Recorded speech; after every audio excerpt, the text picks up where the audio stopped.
Bases dropped on a new edition of Soccer Down here. It's a Wednesday. It's a Wall Pass Wednesday. It is time to talk about Manchester City, your champions of England. Is this Pep's greatest accomplishment during his time at City? He thought it was. We'll get into that. We'll talk about Barcelona. Dude. 2-0 lead. Nope. 3-2 lead. No. 3-3 draw. Not good. Not good at all. We'll talk about MLS tonight as well, and Mike Conti will join us at 10 o'clock. It is a Wall Pass Wednesday, so we'll take your questions as well.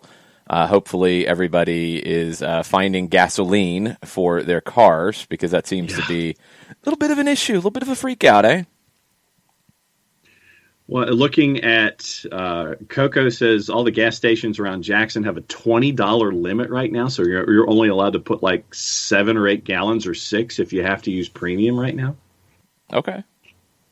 Yeah. So I can speak a little bit to this. Oh, Jared Smith comes in on the gasoline crisis. Thank you, Jared. Drops the elbow out of the blocks. Yeah, I have an acquaintance of mine I play softball with who works at one of the gas stations, and he described it as, he said, we went to the trouble of putting signs on every gas pump to let people know that all we had was regular unleaded.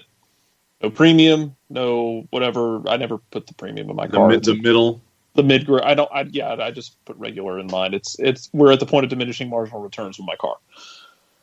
I can relate. Point is, dude, if I ever get to where the beast was, I'll be very happy with myself. Point is, I digress. He put the signs up. He said people kept hitting the help button on the gas pump. And he said, if you've never heard the siren inside the gas station when the help button goes off, said it's loud, it's obnoxious. It's the kind of button you hear if someone sets the gas pump on fire. He said, imagine hearing that every 10 seconds all day because people can't read. They hit the help button and go, yeah, you've got no premium, which he had to just basically keep saying, read the sign, please. Read. Just read the sign. I need to go to a Kroger gas station because I've got a bunch of Kroger points I need to cash in. I think it's that time. Yeah, I think so. I think that'd be the play. Yeah, there's a couple that are close. It wouldn't normally be a big deal, and I'm fine for most of the week. John and I will be calling Georgia High School Association state finals from McEachern on Thursday. And then Friday, I'm going down to Mercer to call games in Macon. So I'm going to need to make sure I'm gassed up by then. I need to hit a Kroger gas station. Accurate. I got a bunch more points than that, Domer. I got a bunch of Kroger points. I'm going to be cashing them in. I mean, in this era with gas shortages, you might be needing to cash those in, bud. Oh, no, it's time. This is why you save those Kroger points. Because there's not this might be a time where you gotta like sell those off. No, I'm going to use them for myself. The market. I got to drive to Macon. So, I mean, if I didn't have to drive to Macon, yeah, I might be saying, hey, you want to get a good deal on Kroger gas? Come pick me up. I'll bring my card, and you can buy me some stuff, and then we'll be good to go. See, that'd be the play. You sit there, you broker your Kroger card points. Strummer John, I'll take the $1 limit per gallon. I'll take it. It's better than nothing. It's better than nothing. I might be able to fill it up a couple times. This is very much a little bit of something's better than a whole lot of nothing. Yeah. I'll take it. Coco's driving to New Orleans this weekend. If I can make it down to Hattiesburg, then I'll be out of the pipeline territory and into the Gulf gas. It doesn't go through the shortages. Okay. True. Good point. Strummer, if I had more Kroger gas stations near me, I would use the points more.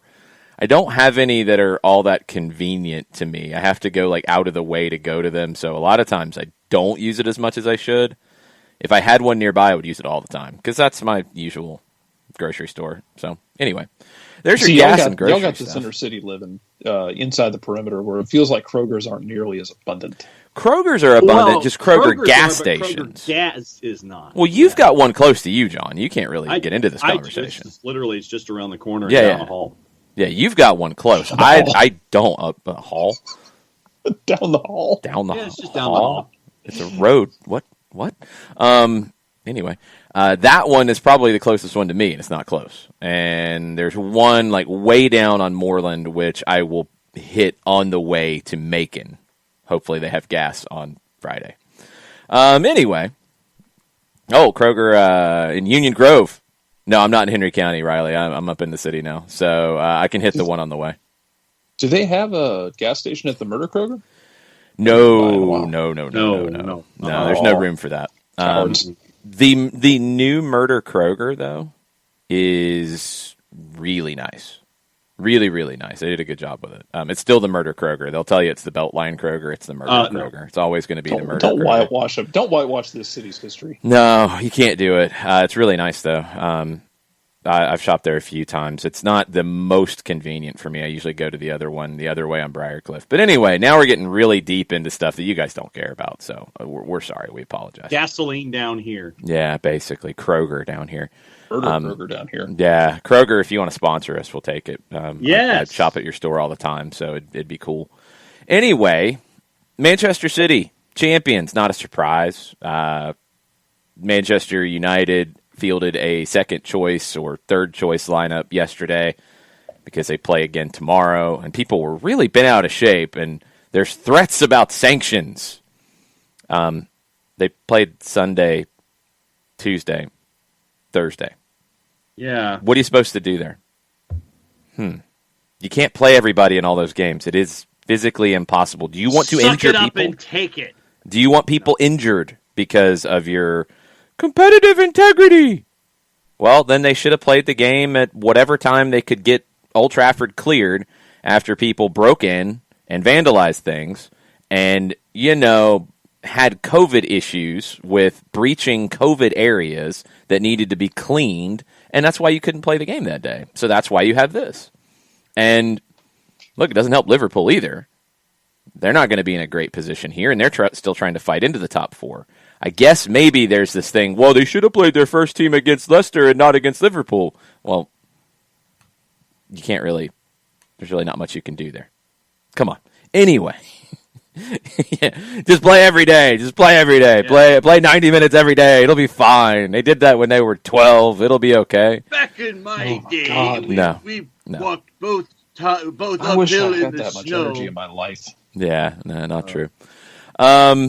So, Manchester United lost to Leicester yesterday. That means Manchester City are your champions. Pep said it was the most difficult of their championships. It's 5-10 for them. Is that correct, John? 5-9. 5-9, even better. I was trying to take away credit for Manchester City. Is this a good thing? Is this a bad thing? Or are we now freaking out about the competitive balance of English football? You are our resident English snob, John. Fill us in. I don't know why you'd be freaking out about competitive balance. I mean, it's still you still have the big seven going at it, but right now, you look at what Manchester City's done, and Liverpool had the metric crap ton of injuries. And I know that a lot of folks were sitting there and thinking that they would compete, but when you have the metric crap ton of injuries, you're not going to be a part of the process. So, Leicester, you're always waiting for the big fade from Brendan Rodgers late in the year. Chelsea, they're improving. So I think that this particular year with Manchester City, they were the ones that just got through it the most unscathed and ended up on top. The healthiest. I mean, they were the healthiest. They were the healthiest and the deepest, and they got through it. Liverpool had all the injuries, especially at the back, one of the worst places you could have the injuries. Chelsea, you had Frank Lampard, so you had a coaching change, and Tommy Tuchel is showing what Chelsea can be. And obviously, folks, next season will want that to continue to be back to be a part of the discussion. Spurs, they're at the bottom of the big seven for me. Arsenal, they're at the bottom of the big seven for me. So, it's a combination of things, and the rest of the big seven trying to figure themselves out. I don't think that, with Manchester City continuing to invest the way that they are, I could see them continuing their run, but Pep Guardiola has said he anticipates folks that will be leaving in the offseason. But how do you fill those holes? And that will be the challenge for Manchester City next year if they want to repeat. Wait a minute. I'm gonna ask for a statement here. Yeah. It's simple. It's easy. Read between the lines. So, to read between the lines of what you said, John, you're basically not giving Manchester City credit. I am. They were just healthy. Everybody else wasn't. So I said they were the healthiest and one of the deepest, is what I said. But when Pep said this was the hardest to win, you're kind of throwing a lot of cold water on Mr. Guardiola. Not at all, considering what the country has had to go through and multiple competitions and all that kind of stuff. But no, I understand completely that this was one of the hardest to do. And That's a lot of ice water you threw on Pep there. That's a lot of ice water. As someone who appreciates Pep Guardiola, I wouldn't throw cold water on Mr. Guardiola, sir. I don't know, Jarrett. I mean, I think it was a really difficult campaign, and where I give City a lot of credit is Pep has made some tweaks, not massive tweaks, but some tweaks to the way they play. And they did not start well. I mean, what was it, a month, 2 months in? They were middle of the table, and people were talking about, oh, no, here we go. Manchester City's falling off, blah, blah, blah, blah, blah, blah, blah, blah. So does Pep get credit in your mind for bouncing back after a bad start? Yeah, because I think we talked in January about, hey, it kind of feels like a thing that Manchester City might run away with this thing. They started doing that in January or December, where I think it was January where it turned. Yeah, Christmas. The because it started bad. Trying to open, and we were trying to figure out. We weren't trying to figure out the top four. We were trying to figure out who was going to win the damn thing. And then Manchester City just decided they wanted to win it, and so they did. And they had one or two slip-ups, maybe. Everyone else was having slip-ups. I mean, that was the thing for me is City had a couple of slip-ups here, and it wasn't catastrophic. But they had a couple of them where, they kind of tripped over their shoelaces a bit, but everyone else was tripping over their shoelaces too. And it's just such a, I'm going to assume, and Pep can clarify this if he wants to. I'm going to assume. I mean, he talks about being tough. I mean, it was tough though. It was a tighter race, I feel like, than we've had in the last few years. Granted, remember last year Liverpool wins the damn thing. It felt like they won the damn thing by Easter. Well, yeah, I mean, that was the run where I think they had 20 unbeaten at one point. But here's how the season started for them. They were balancing Gummy Bear Cup with the regular season. Remember, they lose to Leicester Nobody City. balances the Gummy Bear Cup with regular season. It's the Gummy Bear Cup. Let's get into the regular season. Leicester City bumps them off 5-2 at the end of September. Yeah. Leeds gives them the 1-1 draw in October. You beat Arsenal 1-0. Then you're into group stage of Champions League at that point. You draw West Ham. You only beat Sheffield United 1-0. You drew Liverpool. Tottenham beats you just short of Thanksgiving 2-0. Then you're still in group stage. Then things start to turn around Thanksgiving where you knock off the teams that you should in group stage. And then, there's the draw with West Brom in mid-December. And then around Christmas was when they turn it on. What was the run of games they went with without a loss? 20 plus. So let's see. I want to say, God, don't add them up because John, it might take you like 2 hours. Well, I was going to say you're talking and I'm adding. That's what I was doing. Jarrett, we're going to lose John for at least the first hour of the show while he adds this up. That's not fair. Yeah, I mean, it's impressive to me because it was a closer race than you've had in years past. Manchester United. No, you've had some close races. Away. Yeah, that's. You've had some close races. You had close races with Liverpool. I think Riley's comment that is very unfair, in my opinion. He says they deserve as much credit as PSG should the last couple of years. PSG hasn't had competition. Manchester City and Liverpool have been very competitive. And look, I still hold to what we said before the season started. The Premier League is turning into, we can talk Big Six all day. It's a terrific two, if we're going to call it that. Because Manchester City and Liverpool are a step beyond the rest. Liverpool was not this year because of the injuries. The others are not at the same level. So, comparing to PSG, Riley, at least they have somebody they are battling with on a regular basis. And go back over the last few years where City and Liverpool have had those battles. But it is turning into a situation where those two just have more money to compete. Now Chelsea is throwing that cash around and getting there. Ron Digital's very angry, our Arsenal fan, Jarrett. I don't know when Arsenal gets back into this conversation, Ron. You tell me. Ask how Ron feels about, Arteta. If you don't feel like Arteta is the guy to get you back into that. No, and here come the Spurs fans too. So this is what I'm going to ask Ron, Sean, the Arsenal and Spurs element of the Big Six. When are those two teams going to be a title contender again? Give me a timeline. Give me a rough timeline. Because I don't see it. I don't see them competing for players with City, with Liverpool, and with Chelsea. Now, Manchester United's the one that don't know. Are they going to spend the right way now? Because this is the time you have to. You've created the foundation. You're in a good spot. You had a good year. I don't know if Ole's manager of the year because he got him to second, but he had a good year. But you need more to compete with those big two when they're both fully healthy. Because Chelsea can, and Chelsea will next year with Thomas Tuchel. I don't know when Tottenham and Arsenal are in that mix again. If anytime soon. Yeah. I really don't know when that happens. Katie, who another one of our Spurs fans, as long as we finish above Arsenal. Ron says we are where we are. I come for. Yeah. Ron says we are where we are. My point is it's the most competitive league in Europe. It is. No, that's absolutely true on a regular basis. And this isn't a one-off like France is really competitive this year. Well, it hasn't been for a long time. Spain is competitive with the three teams it's generally competitive with. Italy is competitive with incompetence this last few weeks, and it's my favorite part is that everyone. It's like watching a bunch of people run a race who are afraid of the finish line. The thing about it, Ron, for me is the Premier League is the most competitive league in Europe. That doesn't mean it's all that competitive. That's the problem. When Manchester City and Liverpool are healthy and have normal seasons, Leicester, Tottenham, Arsenal are not going to be able to touch them. It's just a fact.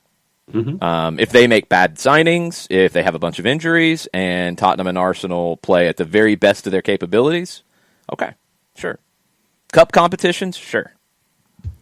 In a season, Chelsea can be there too because of what they can do on the spending side and what they have in their roster currently. They've done well. Manchester United, you would think would. We'll see if they actually do. That's competitive. That's good. Yeah. But it's still 2, maybe 3, probably 3 right now, maybe a 4th if Manchester United has a good offseason. I guess that's great. I guess that's what we want, I guess. Coco, I agree. If City and Liverpool are at their height, the way Manchester United's currently structured, they can't touch them either. If they actually spend and actually take advantage of being maybe one of the biggest commercial clubs in the world, then it's a different conversation, but they haven't.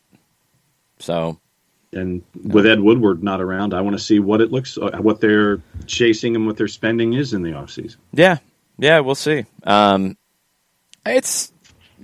don't know. I mean, I don't, and I'm not an Arsenal or a Spurs fan, so I mean, and they're in different situations too. I mean, I think Arsenal is going to feel more ticked off about it than Tottenham has because Arsenal's been in title races in the last few decades.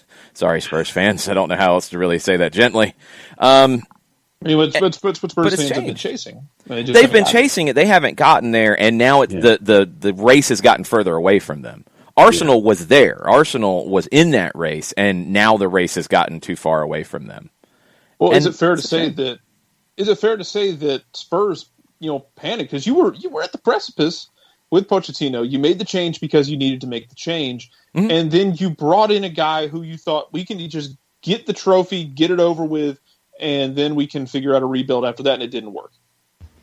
Which puts you further behind in the chase. All that's fine, but Tottenham wasn't going to win the Premier League under Pochettino or anybody else. Yeah. They're going to win anything right now. Yeah, true. I mean, they made the wrong move in who they hired, but Pochettino took them as far as they could go. And then it got sour, and there were bad dealings with contracts and transfers and all kinds of things that ended up necessitating a move. And it was necessary. They had to move on from Pochettino because it was flatlining. Yeah, I mean, Ron, yeah, it literally is what it is. That's it. I don't know if that's, you guys would have to tell me like how exciting that is to go into a season knowing that you need everything to go perfectly for you involving your players playing above their heads, 4, 5, 6 other teams having catastrophic injuries or horrible dealings in the transfer market or drama or whatever to have a chance of winning the title. It kind of stinks. Yeah. To answer our question with the math, from Thanksgiving until March the 7th, Manchester City was unbeaten in 28 straight competitions across England and Europe. They had 14 Premier League wins in a row at one point. Yeah, it's impressive. Is Pep the manager of the year? Yes. I think he probably is too. I don't know if there's another compelling story to have it be somebody else. It's not Roy Hodgson, I'll tell you that. Wow, why the Roy Hodgson slander straight out of the gate? What'd he do? The blatantly averageness of Crystal Palace. Well, I mean, blatantly average doesn't mean you have to go smack him upside the head. That's kind of harsh. Well, then let me ask you this. What about Tommy Tuchel with what he did at Chelsea? I mean, he should get consideration. I don't think he gets it, but I think that what he did... Yeah, but he won't get it over Pep. No. David Moyes will get consideration, and he will definitely get votes for what he's done. There's no way around that. Yeah. Probably Moyes number 2 would be my guess, and Pep gets it. But if it's Moyes 1 because Manchester City won the title and has done what they've done over the years, that's fine. I get it. I get it. I think what Pep did was even more impressive, but if it's Moyes, that's completely fine. He's had an amazing year at West Ham. Yep. And, I mean, that'd be about it for me. I mean, Manchester United, Ole, Brendan Rodgers. Yeah, for me, it would be Pep, Moyes, and probably Tuchel 1, 2, and 3. It won't be Big Sam for saving West Brom. Why not? What happened, Jason? Well, West Brom is now trying to figure out if they're going to roll with Big Sam in the championship, or if Big Sam's going to roll in the championship. I don't know if he wants to live that life. If they don't get him, according to the Daily Mail, oh boy, they're looking at Chris Wilder. Yeah. Yay! That'll lock it down for you. Fill us in on what Chris Wilder has done lately. Yeah. Sheffield United, right now, with 2 matches to go, they are 5 wins, 2 draws, 28 losses, 18 goals scored on the season in 35 matches. So that's basically a 0.5 per game. 62 goals allowed in 35 matches. So that puts you at about 1.6. Why? Why would you? Why? Isn't there somebody new and young and fresh who might actually not have that record on their CV at the moment? There's got to be somebody in England who can take that job, right? You'd think. Why? It kind of all has an SEC feel to it, though. That like you're going to be almost. You got to be the right team to make that decision to bring in that young manager. You want to bring in somebody who is. These teams want to bring in somebody who's done it somewhere else, and they don't. I feel like they don't a lot of times want to be the laboratory for some young manager, and that's the problem. That's the problem with. I don't disagree, but I mean that's the way it is because you have to win now. Well, you have to survive now, I should say. I guess. Well, and what they're trying to do, the rationale for a lot of those clubs in the championship is, okay, we've got to get back, and so let's find somebody who's been in the Premier League, and that's when you get all the recycles. And unfortunately, a lot of the recycles aren't that good because they get you into the Premier League, then they get you relegated in the Premier League, and then you go back, and it's actually, if you have any huevos. it's actually time to hire somebody because you're going down into the championship with a lot of money, with a squad that should be better than anybody you're going to play. It should be easy for you to go back. In most situations, there's always some that you have financial issues that lead you down, and then that's a different conversation. But in West Brom's case, I don't know of any massive financial issues that they are facing at the moment. They should go down with a squad that should be favorites to go back up. Give the job to somebody who's on the rise, who can prepare a team to go up and stay up over a couple of years, rather than somebody who, sure, they can get you there and then get you right back where you started from, back getting relegated. It's just, I don't know. Would like to see a change. Harry Kane's he going to be at Tottenham next year? What do you think? Yeah. Yeah? You don't sound excited. He has. I think he's got how many years left on his deal? He's got a couple. Contracted through June of 24. Signed a 6-year deal in 2018. Might be regretting that 6-year deal. That's a long one. Right. Yeah, and I think that they need to do Kane a solid if he wants to go, and I know that both Manchesters are interested in him, and I understand the trepidation of Spurs in wanting to sell him to one of those two, one of them who is definitely better than you, and right now the second one is also better than you. And, where are you financially? And I think that this is the Daniel Levy question for me. Could you use the $200 million that you could get for Harry Kane and Heung-min Son? I think the answer is yes. But I don't. I think that this is, once again, you're caught in between ideas of a new stadium. Next season, you should have full capacity. You'll have your stars. You want to bring folks in. You'll have the revenue source of Kane and Son. But how happy will they be if they're not chasing after championships?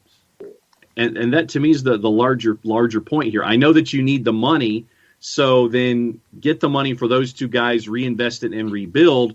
But the egos that are attached in a situation like this is like, no, we need to keep them so we can fill our seats, so we can get the money. And so, but you risk not being competitive in chasing after one or two or a 3 spot. So. That's the conundrum for Daniel Levy. I would sell, but that's just me. I'm not the one trying to find a sponsor for the name of a new stadium that hasn't had a whole lot of people in it yet so far in the year and a half that it's been available.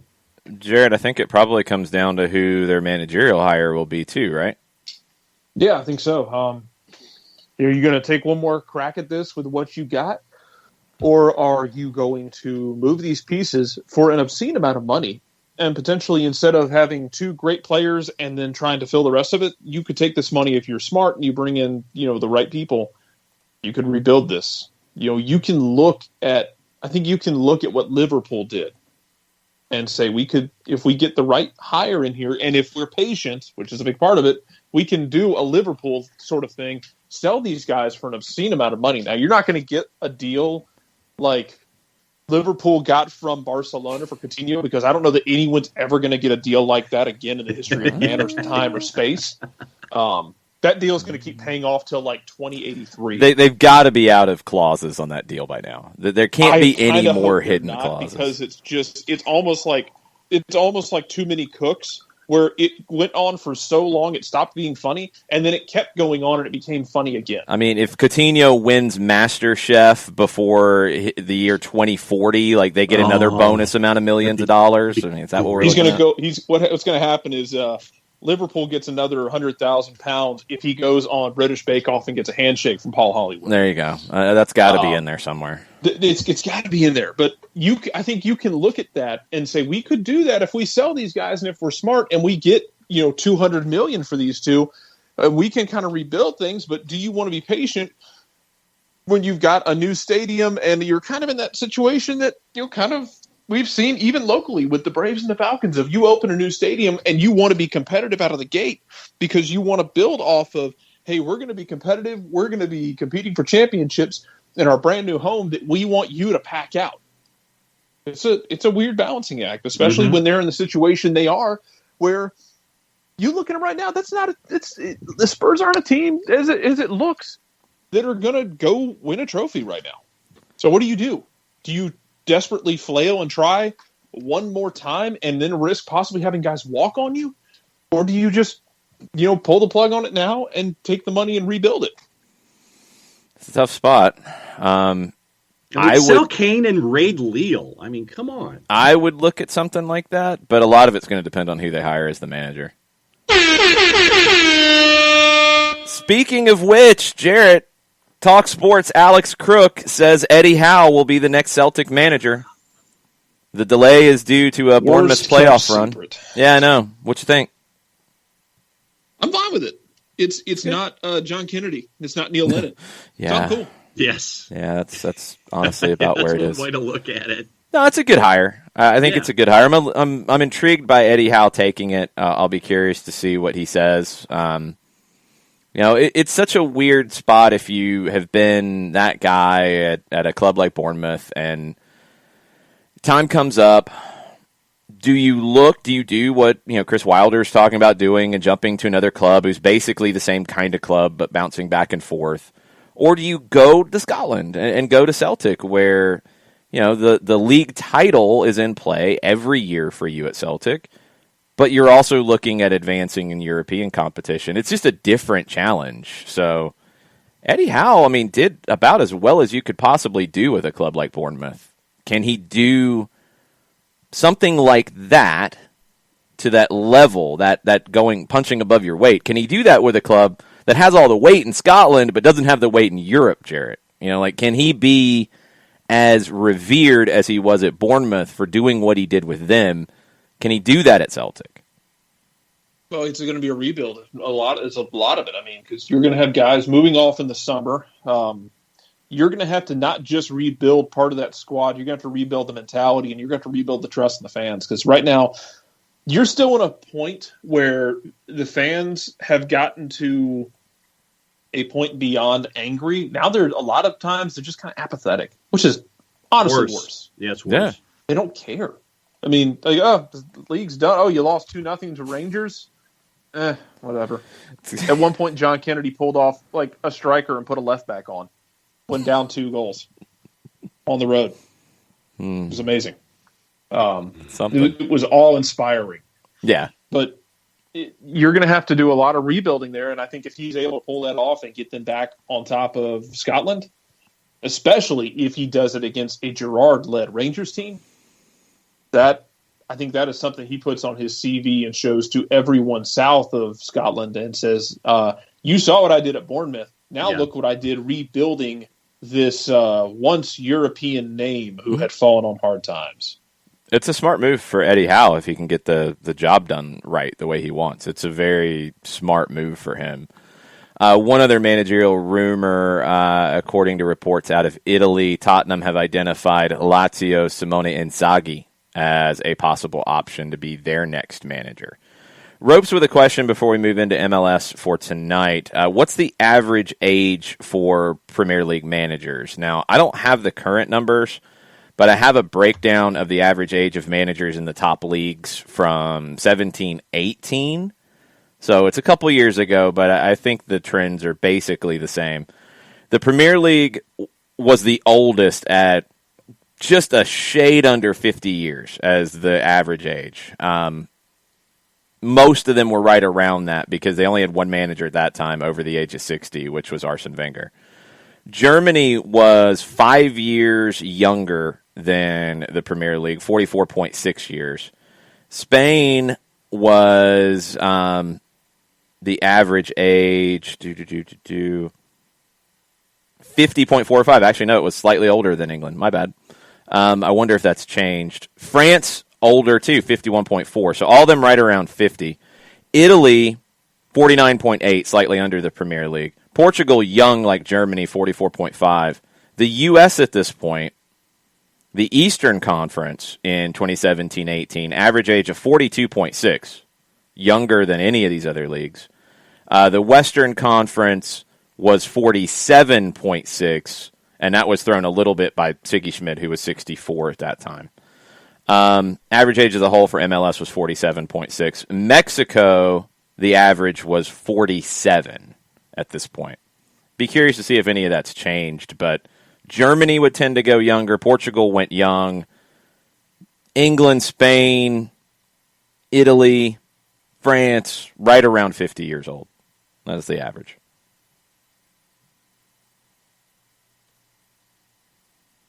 Sorry, I was doing click marks. Currently, right now, in the Prem, you've got one under 30, one in their 30s, eight in their 40s. Caretaker under 30, right? Right, yeah, Mason. Yeah. Arteta is the only one that's under 40 at 39. You've got 8 that are in their 40s, 5 in their 50s, 4 in their 60s, and Roy Hodgson at 73.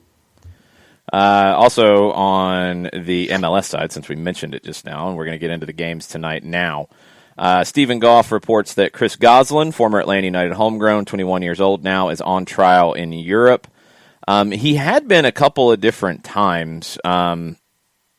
Goff says he's likely to train with multiple clubs in search of a contract. He was in Lithuania early last year before the pandemic and then came back to the U.S. during the pandemic. So he is trying to find a club in Europe right now. I'm guessing he's healthy, and that's always been the problem for Chris is, his U17 World Cup run, he looked like a guy that would be in the national team by now. He looked like he was that good. And he hasn't been healthy since. He hasn't been consistently healthy since.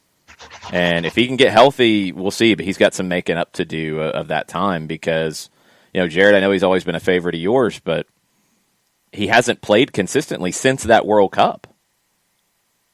No, and that's why he was a favorite of I think, a lot of people. Was you go back to the U19 World Cup,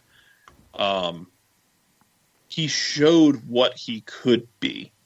Like, there were flashes in that World Cup. There was the one game, I believe it was Venezuela or Paraguay or Peru they played against, where he was the best player on the field that day. For 90 minutes, he just controlled the middle of that field like he was a puppeteer. And you saw what it could be. But, yeah, I mean, even in his time with Atlanta United, too, we only saw very, very brief flashes of him because he just had trouble staying healthy, had trouble staying on the field. And then even when he was, it seemed like it was at a time where Atlanta United, too, was bringing a lot of guys up from the academy and guys were coming down from the first team in positions that, he sat into, and it was tough to kind of break into that. So if he's healthy, hopefully he can get a fresh start somewhere. He is still just 21, but, hopefully he can at least stay healthy here and see what he can bring to the field for somebody. Yeah, we'll see where he can land. It's kind of a weird spot to be in because he's a little bit older than a lot of clubs would be looking. But if he can find the right spot, and it's probably going to be a lower division club. I don't know about his EU passport situation, although if he was in Lithuania, and I want to say he was under contract, or maybe he was close to getting under contract, maybe he can get that squared away. I'm not 100% sure. But that's going to make it a little tricky. We'll keep you posted as best we see, but that's great on Stephen Goff to get that published out there so we know what's going on with Chris Gosling. I've been wondering what would happen with him. I hope he ends up somewhere. He had a ton of talent. I think he's still got the talent, but can he stay healthy? We just don't know. All right, let's get into the games tonight. First off, it's a little shocking to see Columbus has already changed their logo. Yeah, they wasted no time. That happened in the standings right as the announcement was made. That's really bizarre, but okay. I don't think they change it on the kits until next year, but whatever. Toronto is hosting Columbus tonight. Toronto has just signed Dom Dwyer, which he's been training with them for a while. That doesn't make you feel too good about the situations with Josie Altidore. Toronto is a slight favorite, not at home, but in Central Florida. Actually, it's flipped on mine in the composite. No, BetMGM at MLS does not have it that way. Yeah. And we have to do fantasy today then, don't we? Yes. Toronto in the composite at Odds Portal is a plus 164. Your draw is a plus 248, and Columbus is a plus 159. BetMGM's got it plus 145. Toronto plus 160 for Columbus. Basically a toss-up at a neutral site. It's at Exploria Stadium in Orlando. Jarrett, do you have any strong feelings about this match? I do. Whoa. I do. I did not see that coming. Pro Columbus feeling, because I don't think Chris Armas has everything in place yet. I think Columbus wins this, and I think the heat on Chris Armas gets turned up even more. Man, we talk for Chris Armas. Yeah. This isn't me flaming Chris Armas. Let me get ahead of you on this. This isn't me flaming Chris No, Armas. I didn't think you were. About Chris Armas. No, I didn't think you were. Okay, cool. Make sure. I'm just making sure. No.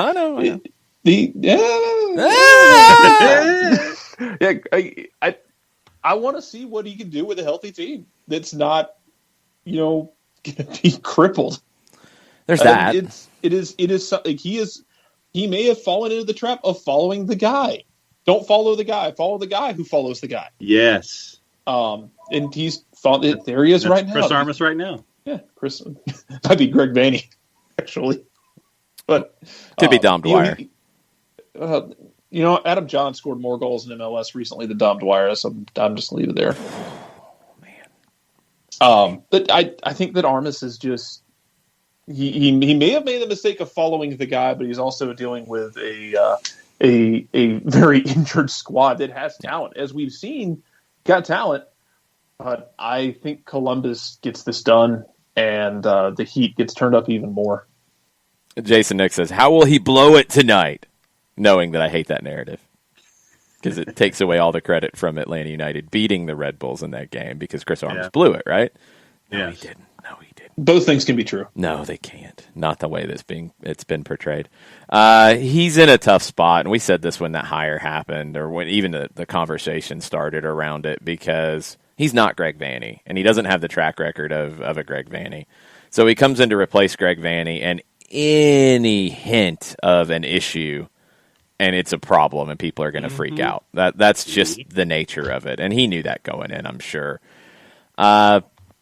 He did really well to get past Leon, and the fact that now you're already seeing people freaking out about it after eliminating Leon from Champions League, which was an upset. I think a big upset with how injured that squad was. It shouldn't be this much heat. Soteldo, can he start tonight? Can he go 90? Can you get something out of that? I would go draw on this. Yeah, I'm leaning draw on this game. I'm thinking just the short turn for both, and so the draw was where my thought was initially on it. Dr. D asking about the brand for Columbus. Why would you want to hurt your brand this bad? I mean, they think they're not hurting it. That's the thing. That's the thing. They think it's good. This is so insightful. It's in the shape of the Ohio State flag and all those things. Yeah, it doesn't. I mean, you look, and this is just the eye test, and I'm trying not to be biased against it because I don't really like the logo. I didn't love the old logo either. Full disclosure, I think the old logo was kind of clown show with the construction workers on it.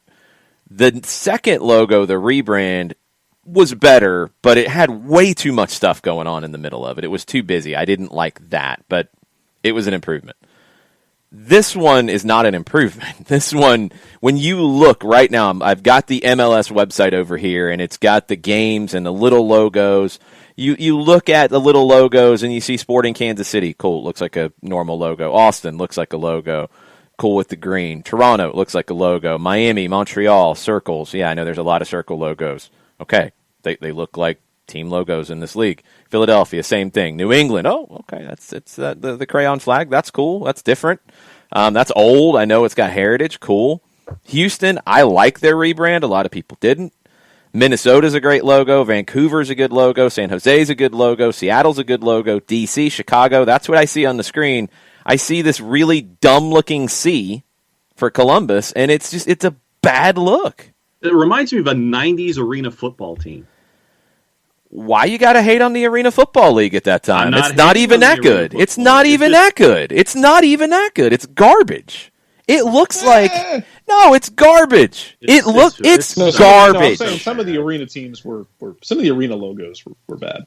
Some of them were bad. This is the Zubaz era. Some of them were bad. This looks like a fake cartoon sports league with fake teams that don't exist because you don't have the rights to actually have real logos. This looks like the generic, going to say Columbus Soccer Club, but that's what they're actually called. So, maybe that would be the right way to do this. It's the game, the video game that doesn't have the rights to real players and teams and has to make it up. It looks like one of those logos. It's horrendous. It's bad. That's so bad. Yeah, it does kind of, now that you say that, it kind of reminds me of like in Madden back in the day when you would create a team and you just had generic logos. It's Mutant League Football generic logo is what it is. Oh, this is okay, I think I told you they remade Mutant League Football. I probably need to play it, but it's oh my god, you have to. They remade it and they put it on every new console. It's amazing. It is Piemonte Calcio. Everything is just laden with puns, and it's like the Atlanta Dead Vultures with star wide receiver Julio Bones. Nice. No. It is absolutely astounding. This is a logo from Baseball Stars on the original Nintendo. I mean, it's horrible, and I hate that they went ahead and just slammed it in already. That's too much time on a bad logo. All right. Miami is a massive favorite over Montreal in the stadium that they're sharing currently. Massive favorite. That they are. Minus 147. Your draw's a plus 286. Club de Foot, north of plus 400 at a 409 in the composite. Jarrett, those numbers feel a little out of whack.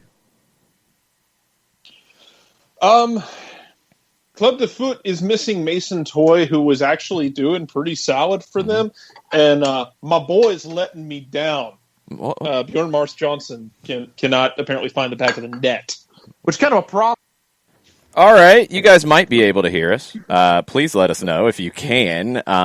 No video at the moment because we are running off a hotspot as we try to navigate the internet dying at my headquarters.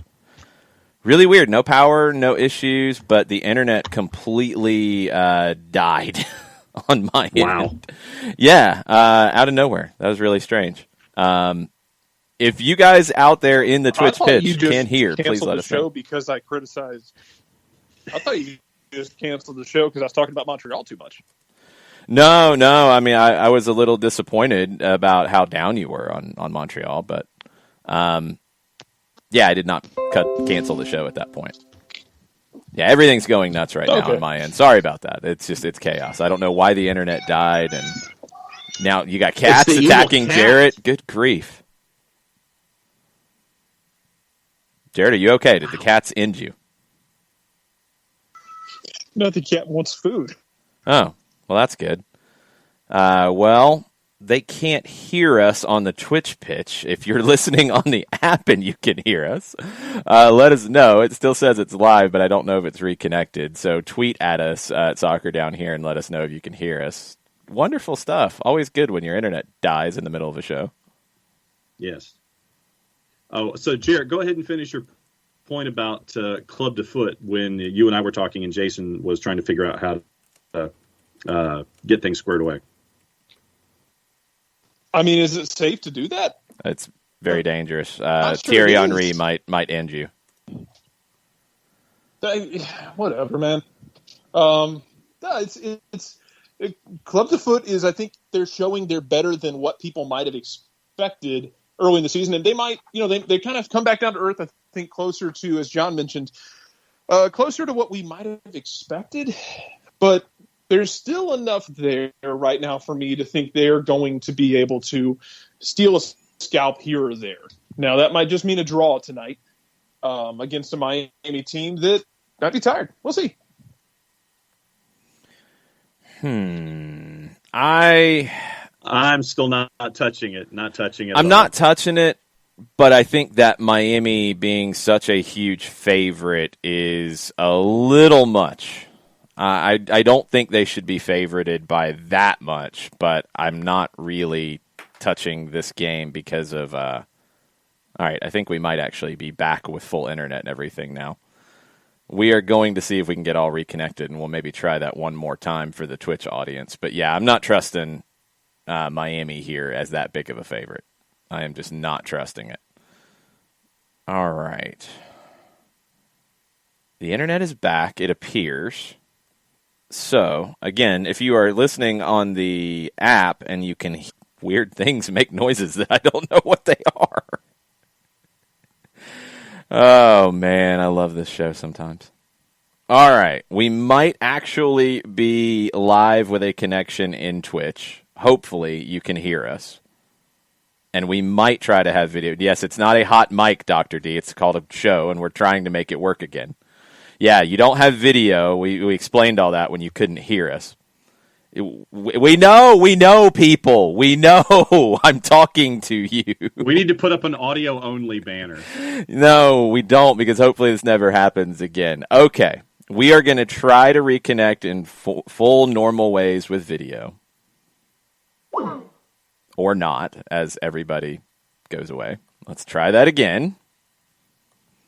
And we will try to get this back. Yes, I got the audio. Thanks, guys. We're working on it. We know. That's a good one. There you go. That is a good one. Okay. We are going to try, as I was saying, we're going to try to go back to video now, John. Okay. And we're going to try to go back to the show. Okay. As it doesn't want to do that, it seems like. Let's see if it will. When I do this, it won't. Good times. This is all lots of fun. I'm glad you guys can hear us. Yeah, I can see that, y'all. I got it. You don't actually even have any video. For some reason... unfortunately, this is where I leave you. And so. Jarrett's leaving because he's like, this is stupid. I'm out of here. Well, remember, Jarrett, you've got to fix your fantasy team because fantasy starts tonight. I'm in 80th place. I don't think it matters. It does matter. You don't want to be in 80th place. Oh, yeah, it could be worse. It could be in 90th place. Yes. Okay, bye. Bye, I'll Jarrett. Fix it. I'll send it to y'all. Thank you. Welcome. Bye. Bye. All right. Well, the video doesn't want to seem to work here, which is great. At least now it's working for John, but not for me, which makes no sense whatsoever. That's weird. We will try one more thing while John entertains you. You're looking studious on the Twitch. That was me trying to get things to work and them not working, which was not fun. All right. I think we're good now. Okay. Maybe. Allegedly. Probably not. Great. All right. John, while we're doing this, you are going to do your read, and you're going to have to maybe stretch a little bit today, so this could get out of hand. Sure. While we try to figure out what's going on with video, since the internet decided to try to ruin the show, it's always fun, isn't it? Mm-hmm. There's always something going on an SDH show. Mm-hmm. Just like there's always somebody you can call if you are in trouble in Decatur, GA, and his name is Steve Apolinsky. Apolinsky and Associates, LLC, proud supporters of everything soccer down here in the SDH network for wrongful death and serious injury matters. One place you need to get in touch with, 3 different ways that you can do it. You can shoot Steve Apolinsky an email directly, steve@aa-legal.com. Or you can pick up the phone. Get a free consultation by calling 404-377-9191 or option number 3. You can go on the World Wide Web, type in aa-legal.com in your address bar, hit the enter key, the return key, the arrow key, whatever advances you to the homepage, and you get all the information you would ever want about Apolinsky and Associates, LLC, all the different cases that they can handle for you, all the different awards that they have won, all the recognition that they have received is all in one place. And if you still have questions after looking at the homepage and working the pull tabs and seeing all the awards, there's a pop-up window that pops up because that's what pop-up windows do. Strangely enough, they pop up 24/7, 365 and a quarter. Thank you, Chris Hutchison. Recognized as Legal Elite by Georgia Trend Magazine for being one of the top 100 firms in this here state of Georgia, with over 30 years of experience and over $40 million in judgments for their clients in Georgia and Alabama. There's only one place you need to go for wrongful death and serious injury matters. It is Apolinsky and Associates, LLC, and the website is aa-legal.com. And while you are still working, we did mention at the top of the show that we will be engaged at one of the 4 sites for the Georgia High School Association State Soccer Championships. And the venues and the finals have now officially been announced this morning. They're going to be on Thursday and Friday, and it's going to be at 4 separate sites around the state. Start times at the 4 sites are 5:30 and 8 o'clock, and you can watch on the NFHS network. 2 folks that you know, actually 3 folks that you know, will be involved in Thursday and Friday's action. We'll run down the gauntlet for you. Thursday in Savannah at Savannah Memorial Stadium. It's the 2A girls at 5:30. Bremen and Lovett. Lovett going for the double at 8 as they take on Pace Academy. Mercer, 5-Star Stadium, where Jason and I have been in the past. It is the 3A setup. AAA girls at 5:30. It's Westminster and Greater Atlanta Christian. 8 o'clock, Coahulla Creek and Westminster. Coahulla Creek making it this deep for the first time, if memory serves, in school history. Part of the representation of Northwest Georgia and what we've seen out of the directional Whitfields, both Southeast and Northwest. Now Coahulla Creek gets added to the mix as well with Dalton. So they'll take on Westminster at 8 o'clock at 5-Star. Duluth on Thursday. It's your Quad A games. North Oconee and Marist are the girls. Southeast Whitfield is taking on East Hall in the boys Quad A matchup. That's at 8 o'clock. McEachern on Thursday, and that's where Jason and I will be. The 5A girls setup, St. Pius and Blessed Trinity. That's at 5:30. The boys, McIntosh and Johnson Gainesville. And so it's two schools that we know a great deal about. And that's at 8 o'clock at McEachern on Thursday. Friday at Savannah Memorial. Single A private starts what's going on at Savannah Memorial. Your private girls at 5:30, Holy Innocents and Pinecrest Academy. The private boys are Wesleyan and Atlanta International at 8 o'clock. 5-Star for Mercer on Friday is the public in Single A. Atlanta Classical and Armurchie making the trip all the way from West Georgia and Northwest Georgia down to 5-Star at 5:30. Public boys, Ace Charter. We've seen them before. We've also seen Georgia Military before. They're at 8 o'clock at Mercer.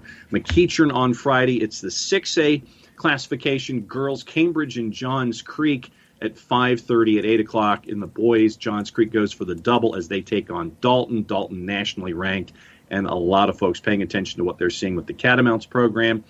Duluth on Friday. It's the 7A girls and boys. Lambert going for the double, going up against Forsyth County. Basically, it's West Forsyth in the 7A girls and Lambert at 5:30. South Forsyth and Lambert is the matchup for the boys at 8. And so you have all of your matchups there. The GHSA is encouraging you that if you go to any of these venues, stay safe, wear a mask, socially distance, wash your hands. Fans are requested to maintain social distance among their different groups. Once again, you can watch it on the NFHS network if you don't want to go to any of the venues. But once again, 2 dates, McEachern, Duluth, 5-Star, Savannah Memorial, Thursday and Friday. That's the GHSA rundown for the state soccer championships that we are going to thankfully and graciously be a part of once again, a couple of us here at SDH again for this season to the end of the soccer season in the state of Georgia. Yeah, and the hope is Mike Conti will be part of that on Friday night as well. What's up, Mike? What's Friday? Georgia High School State Championships. That is Friday. Yeah, we should probably talk about that off air. Yeah, I forgot about that. I said hopefully. Hopefully, yeah. Well, we'll talk about it off air. I'm sure there's going to be some great games on Friday. Yes, there will be. We can make all this work. Okay, so things are completely out of whack, Mike. The internet crashed. My video won't come up anymore. People are stuck watching John solo. You and I are just audio. I know. I know you can see me. I know John can see me. The people can't see me. It's very strange. I mean, Jason blink twice if you're in Milwaukee. I'm not. You know, he's wearing a blue shirt of some kind. He is wearing a hat. Jason yes. They saw me earlier. They just couldn't see me when the internet came back and it was frozen. And John's going to have to carry the show from a visual component. I don't know if this helps from a technical standpoint, but when you called me here a minute ago, I got a double ring from Skype. Yeah, so it's all out of whack. I don't know if you have 2 Skype windows open or not. No. I mean, look, the show must go on, right? Maybe it's British Skype where you get the funky double ring. It could be. It could be that. I am not in Great Britain.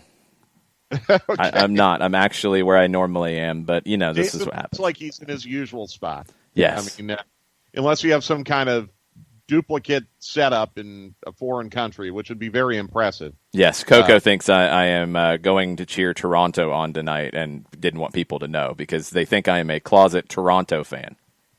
Yeah, and that's probably the second hottest issue facing Atlanta United fans these days, how we stand on Toronto, right? Of course, it is. It definitely is. For some reason, they're our number one rivals all of a sudden. Well, we're going through the games tonight, and we were in the midst of it, but when the internet crashed. So you can jump into this. Toronto hosting Columbus at Exploria Stadium. It's basically a toss-up at a neutral site, according to the odds makers. What do you think about this one? Yeah, I don't really know what to make yet of Columbus. I feel like what they did on Saturday was a step in a positive direction for them. I do think they were dealing with, I don't want to call it like a CONCACAF hangover, but just the effects of CONCACAF. And I thought outside of Zelarayan, they were really, really struggling. They weren't playing very well collectively. So I don't know if getting a win on Saturday was an outlier or maybe a step in the right direction for them. They're playing a team that's also coming out of CONCACAF and really, really struggled to balance both. And you're right, it is at a neutral site. So, I mean, on paper, you would think Columbus is clearly the more talented side, the more advanced side to this point. But I think the bookmakers are correct in calling this a toss-up because I think, kind of like with Atlanta United, I think with Toronto and Columbus, we haven't really seen them have a chance to put this all together yet because they've both been so strained from a match compression standpoint the first 6 weeks of the season. Columbus maybe slightly less. But Toronto too. I mean, both of them, I believe Toronto has only played 3 league matches, right? Am I right on that? I know Columbus has. Maybe I'm wrong with Toronto. But either way, no, Toronto's played 3. Yeah, they just haven't won any. Okay, so I mean, both of these teams had an off week in the league, but played CONCACAF. So, like I said, kind of like Atlanta United, I think just the strain of what both of these sides have had to deal with since really April 1st is it's gone away now, and let's see how they respond tonight. If I were betting, I'd say Columbus, but. Draw FC is looking pretty good in that one, too. Yeah, right there. Low-scoring Draw FC looks really good to me. So what did you think about and you can pursue the particular if you want, but what did you think about the rollout of Columbus's new logo? That's Tim Bezpachenko calling John right now. Yeah, that's the complaint line. That's me on the complaint line. Look. I hate it. I hate everything about it. I don't want to get caught up in the hysteria about it because there is some hysteria, and I think some of the reaction has been a tad bit extra to it. But listen to your fans. Chicago made this mistake too. Listen to your fans. Listen to what your fans and your supporters are telling you. It sounds like their supporters groups were not even consulted on it. Not that they're required to be consulted, but let your fans and your supporters feel like they have a little bit of ownership over something like this. I just don't like first of all, I love their current crest. I know that's been polarizing. Some people don't like it. I actually really like their current crest. I don't like the new one. I think it looks like it was photoshopped by a 5th grader. So I guess you can't really call it the current crest anymore. The most recently retired crest. I really like that. And look, Columbus is a charter member of this league. That crew moniker has 26 years of history behind it with success and a lot of notoriety. The first ever soccer-specific stadium in this league was named Columbus Crew Stadium. The site, by the way, of some very important U.S. men's national team victories over Mexico. They've won a couple MLS Cups as the Crew. Why are you walking away from that? And now I know like the whole rollout is, we're Columbus SC, we're the Crew. No, that's incomplete. I don't know why a team that has good history would try to walk away from that history and rebrand. I understand they're opening a new stadium and a lot of things are going to be fresh and new for them, but I just don't like it. And I think there are fans who feel like they were left out of the process have a rightful complaint. Yeah, I think the fans were kind of misled as well, which is the issue I have with it. I mean, they brought fans in for the video, the announcement video, but didn't tell them it was a rebrand. That's a problem. That's I mean, the fans are not always going to make all the business decisions for a team. Maybe there's a little bit of a misunderstanding on how it should go in that regard. But if you're going to use the fans to unveil your new logo, you should probably tell them what they're doing. Yeah. You kind of want them on your side in that. Rather than just, we're making a hype video. Not even on your side. Like, just literally tell them, hey, we are rebranding and we are doing a video for the rebrand. Would you like to participate? Yeah, exactly. Instead of, we're doing a hype video. Come hang out. Oh, yeah, now we're using it to unveil our new brand. Like, that's pretty bad. That's disingenuous completely. That's pretty bad. It is. But again, I think my bigger point is, why do they feel like they need to rebrand? Oh, for sure. They don't. They could have even... I mean, people are hung up on the name. I think the branding is terrible with the new brand. I think it's awful. It looks like a generic team from a video game that doesn't have the rights to it. Right. But if you felt like you needed to rebrand the logo, okay. Dropping Crew from the name doesn't do anything for you. Like, this idea that you can't have nicknames in American soccer now, it's went all the way from the crazy, goofy names of the early MLS days and the early A-League and NASL and, I mean, the Edmonton Drillers and all these different things, the Quicksilvers and the Skyhawks, and I mean, we can have all these crazy names. It went from that to, no, we need to be more traditional. Toronto FC, FC Dallas rebrand, all of that. To now, it's, no, we want the nicknames because everybody's going traditional. So there's a bit of whiplash there, but this doesn't benefit you. You're not better off being Columbus Soccer Club, but still kind of being the Crew.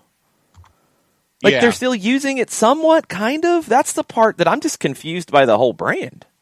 No, I agree. And I think they're repeating the same mistake that Montreal made. I mean, now, unlike Montreal, Columbus has a hideous crest. Montreal actually did a really, really good job with their crest.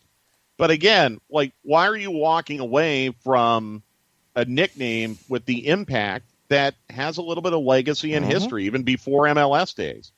I don't understand.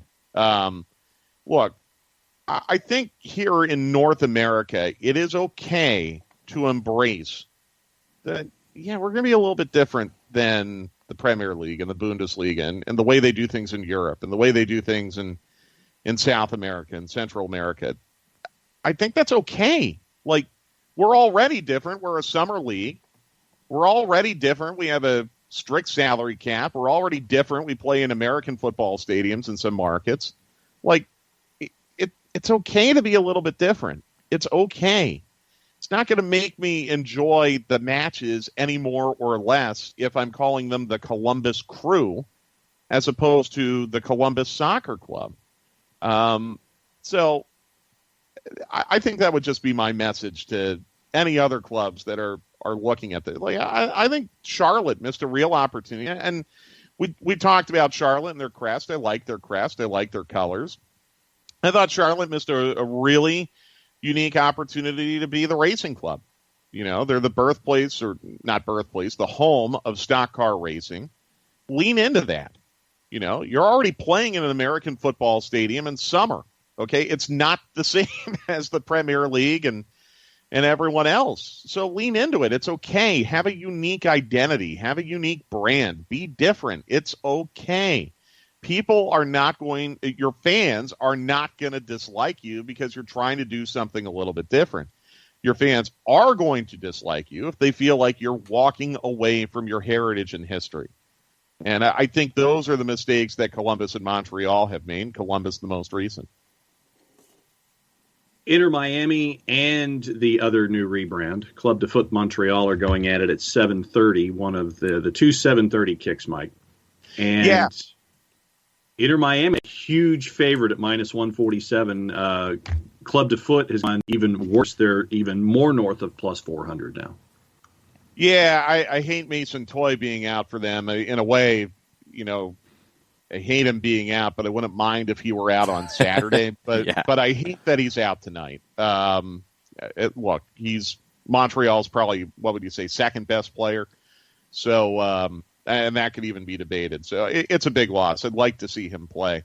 Look, Miami, I think this is going to be a really tricky turnaround for them because they kind of ran out of gas in the same way that Atlanta United ran out of gas in the second half Sunday afternoon. You don't have a lot of time to regen from Sunday afternoon to play Wednesday night, especially when you could be playing again in conditions tonight. I don't know what the weather is going to be, but I'm assuming in May in Fort Lauderdale, it's probably going to be a little warm and humid. So I'll be really curious to see how Miami bounces back from that because Miami could not even complete a full team sheet on Saturday. They had so many guys out. Yeah, they had 3 goalkeepers in the game day. Right. Matuidi got hurt. I haven't studied it, but I haven't really seen anything on him. He's supposed to be back. I think Phil Neville said it wasn't serious, so he could feature today. But we know that Figal is out. We know that they got a couple other guys out. So, I understand why Miami is the favorite in that match, and Montreal's starting to slide a little bit. But again, this is a match that feels like, to me, it's going to be low scoring, and a draw is extremely possible. Because, and really, Montreal does have an advantage in that they played Saturday. I know they also were on the road, but Miami is their home right now. I mean, essentially, this is they had no travel, basically. Yeah. So, you said Montreal was like plus 4 or something. Okay. Yeah. I don't see Miami getting run off the pitch tonight. I don't see them getting shelled. I think there's a really, really good chance this too could be a low scoring draw. I'm kind of there too. I'm surprised by the margin on the odds, but I think it could end up being a draw. I don't feel really great about either team here. And on short rest, I think these are 2 teams we haven't seen on short rest yet. So with both teams not exactly super deep, they might not be at their best. Could come down to individuals, which we see from time to time. And if that's the case, I think it's down to Gonzalo Higuain making something out of nothing, or it's down to Jordi Mihailovic making something out of nothing. He's the player that I look at for Club de Foot that could be a game changer for them. Let's go to the next one in PA. Philly hosting New England. Philly is a favorite, plus 115 on BetMGM. New England's plus 200.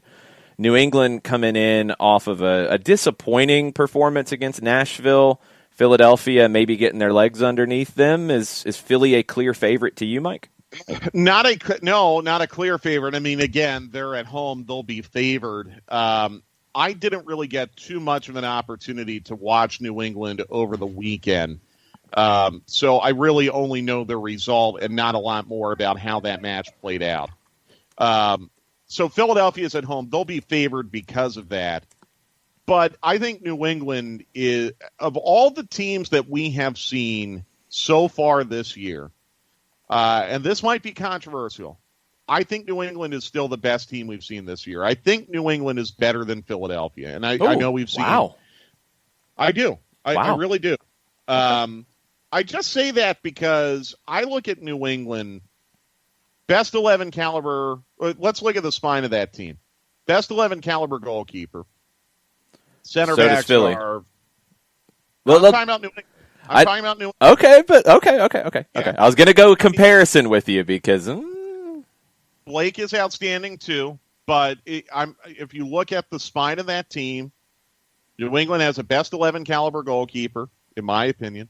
Center backs are, but then same for both. Yeah, I think that's a wash. I mean, wow, if you are looking at it on a head-to-head basis, maybe it is a little bit closer than Now that I'm talking this out with you, in the spine it is, but out wide because of the way Philly plays. That's one place New England's got a lot of an advantage. And the thing, if I was where you are and saying New England's better, I'm not. I think Philly's a little bit better. And I think I guess they're a little more difficult to beat is maybe the better way I'd put it. Where New England can hurt you is out wide with Tajon Buchanan, with DeJuan Jones getting forward, with Brandon Bye getting forward, and with Carlos Heel floating. Right. Philly doesn't have a Carlos Heel. Right. That's the biggest difference. I think Philly can be very disruptive in the way that they play. They do have Kasper Shabilko, who is better than Adam Buxa, and maybe more important to Philadelphia than Gustavo Bo is to New England. But Carlos Heel pulling the strings, Philly doesn't have a player like that. He can win games on his own. Yeah, and I think that's what it comes down to for me. And Shabilko is very good. There's a lot of talent all over the park. Yeah, it's a good matchup. I think it's going to be fascinating. I like New England in this one. That's just a gut feeling. Looking at who has been more disruptive against Atlanta this year, I mean, we're looking at Atlanta being the common denominator. I think New England was slightly better against Atlanta than Philadelphia was. I know some people are saying, well, now, wait a minute. Philadelphia won 3-0 at Mercedes-Benz, but Atlanta United dominated Philadelphia in the first half and then panicked after they gave up a set piece. So I just that's the way it feels to me, that against a common opponent, New England looked a little bit better against Atlanta than Philadelphia did. That might be the game that I watched tonight at the 7:30. That might be my primary one. Great one. I'm going to watch Montreal because we have them on Saturday. Man, why do they have to play at the same time? That Philadelphia New England, I think that's one of the two really fascinating games of the night. I think the other one's a little bit later out west, but that's going to be a really, really good game tonight, I think. The next one is one that I do think is fascinating and not getting a lot of the hype because of other games. Houston hosting Kansas City. And, John, I want to hear the composite numbers because BetMGM has shocked me with their numbers. Houston in the composite a plus 135. Your draw a plus 262. Sporting is a plus 186. Mm-hmm. That's surprising for Sporting. I'm not as high on Houston yet in this. Sporting is still really good. Mm-hmm. Yeah. Sporting is really good and have played to maybe one or two slightly underwhelming results, and maybe that's affecting the betting public a little bit. Got to. I'm Jason. I'm fully with you. I love SKC on the road tonight. Yeah, in this matchup. But again, I think it's an interesting matchup, and I think Houston might want to play a little more open and a little faster, and I'll be curious to see how SKC deals with that. But just talent alone on paper, that's one that I think SKC can go on the road and get 3 points. I really do. I think some people are a little bit hung up on a couple draws that maybe should have been wins for SKC early in the year. They're really good. I like SKC. I think SKC, Seattle's on fire right now, but I think as the season goes on, SKC is a top 3 team in the West this year. Yeah, I agree. John, what do you think? Yeah, I've got to go with Sporting here in this one. I looked at this one and I'm like, ooh, I'm getting almost a plus 200, but let me double check the composite and let me see going down that rabbit hole real quick. Yeah, you're getting some places that are looking at Sporting at plus 190, almost a plus 200 for Sporting on the road going into Houston. So I got to go Sporting here. Yeah, I got to lean that way. This next one is kind of fascinating because Minnesota's been so bad. Yeah, that's the one for me. Minnesota's been so bad. If Loons lose that tonight to Vancouver, first of all, I wonder what the reaction in the stadium will be. Oh, because I don't know how many people they're letting in there right now, but I'm thinking, wow, if Minnesota loses that tonight, they could be booed off their own ground. Mm-hmm. it has been a disaster up there. And I think sometimes when you feel really pressured, and they've got to be feeling pressure right now, you end up pressing and making mistakes. And this is one where I feel like it could come down to a mistake that could produce a Vancouver counter and a goal and a 1-0 win for Vancouver. This is as close to must win as it can get for the Loons, which is crazy to say on May 12th against the Whitecaps. But that's kind of where they're at right now. So I think one of two things is going to happen in this one, and this is what makes it so fascinating, guys, is Minnesota is going to press and make mistakes and lose, or they're going to absolutely shell the Whitecaps. I think it's one or the other. Because sometimes when you feel that pressure, you can respond very positively. And I think we're going to learn a lot about how this Minnesota team feels about each other and feels about their manager. Because their manager's got his back up against the wall right now. Are they going to play for him tonight, or are they going to fold? I don't know what to All right, so here's the numbers. Minnesota at a minus 169 in the composite. Your draws a plus 333. Vancouver north of plus 400 at 422. Yeah, so they're loving Minnesota right now. I'm not touching this one. I'm watching it. I ain't touching it. I just don't trust Minnesota. Uh-uh. How can you trust them right now? I mean, they've been very disappointing. If I had a stinky juice box, I would find a Whitecap shirt to put on it. I'll tell you that much, because I can't trust Minnesota at this point either. The late game is another interesting set of numbers, with the San Jose Earthquakes hosting the Seattle Sounders, two of the best teams in the Western Conference, and we have a home dog. Composite, San Jose's at a plus 175. Your draws a plus 256. Seattle a plus 145. Whew. This is a tough one. And this is also MLS After Dark. Which adds to the toughness, because anything can happen at PayPal Park after dark.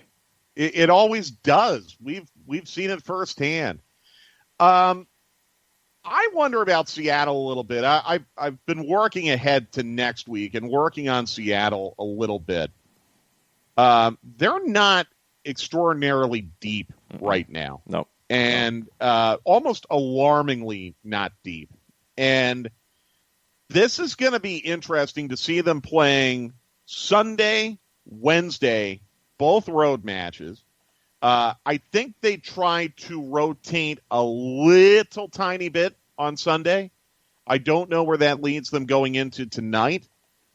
But from a fitness standpoint and a depth standpoint, I actually think that San Jose might have a tiny bit of an edge here. So I know Seattle is on fire. They've clearly been the best team in the league through the first 3 weeks.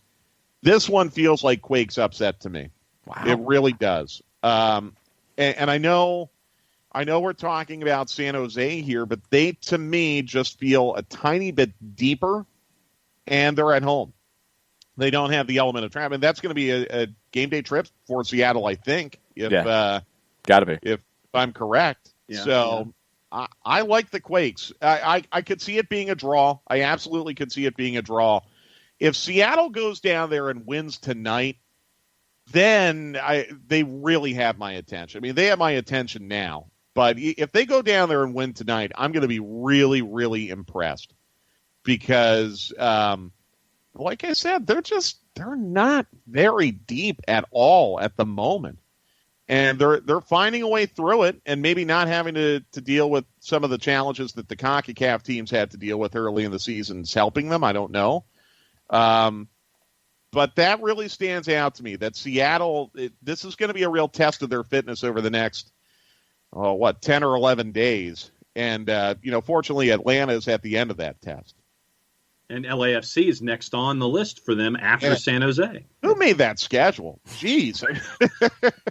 I mean, it feels like every time Seattle is playing, they've got a tough game. So let's see. Let's see how Schmetzer approaches it lineup-wise tonight. But I like San Jose. I think San Jose can create a lot of chaos in this match tonight, and I think they have a decent chance at springing the upset. I don't know if I'm that bold. Mm-mm. I don't think I can be. I think Seattle will do what they do here and kind of sucker San Jose in. They'll do the rope-a-dope. They'll draw the Quakes out, and they'll kill them on the break. That's just what I think Seattle is built to do. I think it'll be a fun one. I'm looking forward to it if I can stay up for it. But I think Seattle gets the win. I think the fun thing about tonight, guys, is we have 6 games, and they're all really, really good matchup. Yeah, these are all really interesting. You don't really have a dud. Tomorrow, maybe slightly duddy. Yeah, but duddish. But tonight I like this. And maybe Montreal, Miami would be the least compelling of the 6, but for us here in Atlanta, for me in particular, that's an extremely fascinating match to me because Atlanta sees Montreal on Saturday, and we just saw Miami. So I think we'll get a pretty good barometer on how Montreal is at the moment. And maybe we'll get a tidbit on the broadcast, too, about Mason Toye for Saturday. I mean, the fact that Toye was listed as completely out, not questionable, makes me think that, it might be hard for him to suit up on Saturday. But I guess we'll find out. Maybe we'll get a tidbit on that tonight. Yeah, it's so hard to tell. One question that did come in, the report from, I think it was last night in Argentina. Cesar Luis Merlo.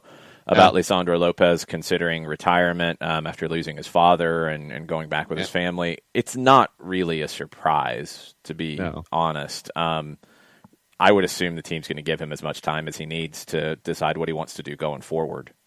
Yeah, absolutely. I mean, my thoughts are just with him right now. It's hard for me to even think about retirement and roster implications and everything that could potentially mean. I'm just deeply concerned for him right now and his family. And you're right. I'm sure knowing this club and the first-class way that they do everything, they're going to give him as much time as he needs.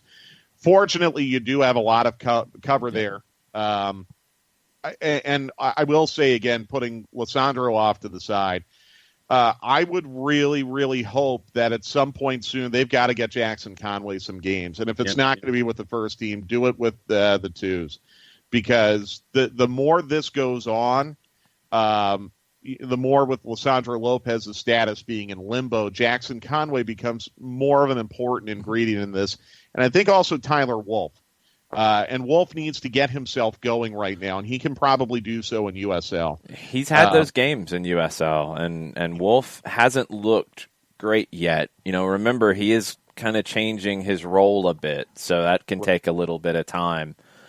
I'm with you. I think Wolff needs the games in USL. Conway's in between, and it's a hard spot to be in because he's played, I believe, around 30 games in the USL Championship over his time there.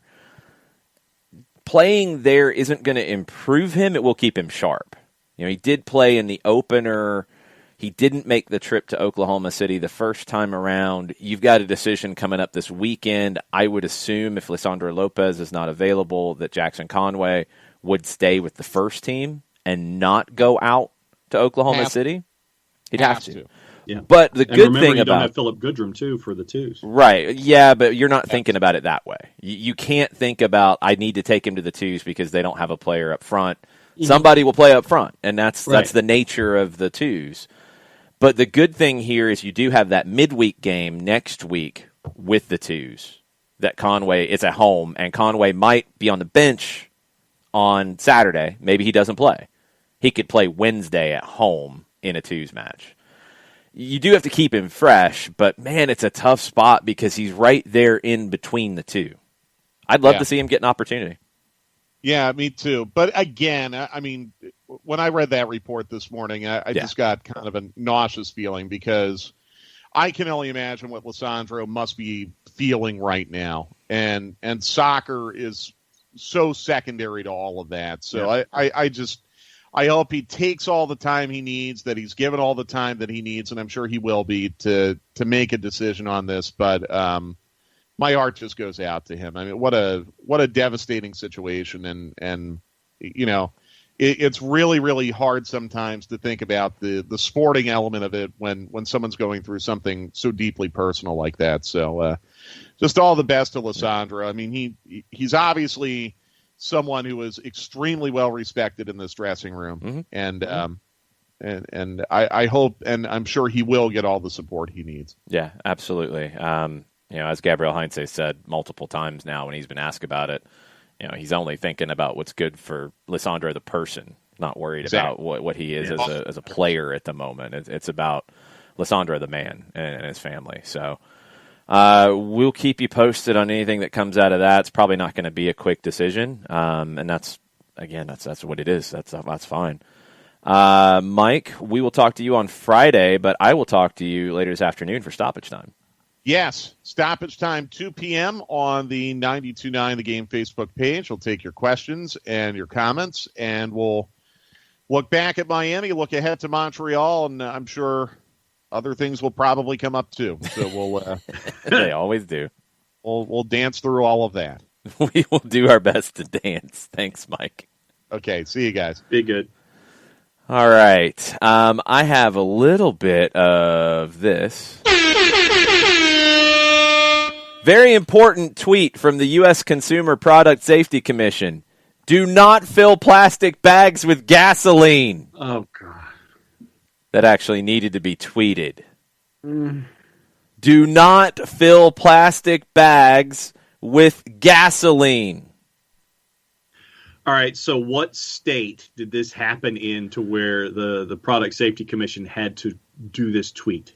I don't know, but I will repeat. Which one do you think? From the United States Consumer Product Safety Commission, standing for safety since 1972, do not fill plastic bags with gasoline.